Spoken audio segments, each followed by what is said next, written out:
Good morning. Yes, Noire Escapes is a travel agency that plans group trips for travelers. The owner says she expected to see a big decline in people wanting to head out of the country, but it just hasn't really happened.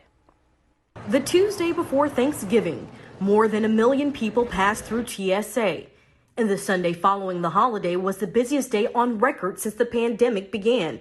It's one of the growing concerns for health officials while we wait on a coronavirus vaccine. December and January and February are going to be rough times. I actually believe they're going to be the most difficult time in the public health history of this nation. But despite the constant warnings, some travel agents say people are still booking trips. They want to travel regardless.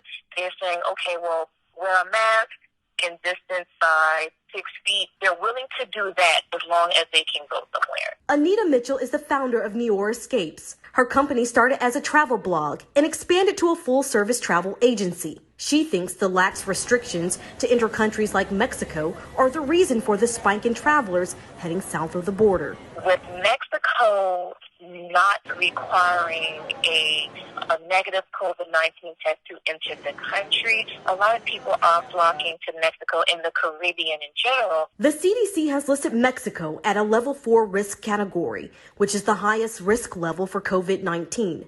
Mexico's president is also pleading with people living in the country to cancel their upcoming holiday plans. Not all countries are like Mexico. Let's use Jamaica as an example.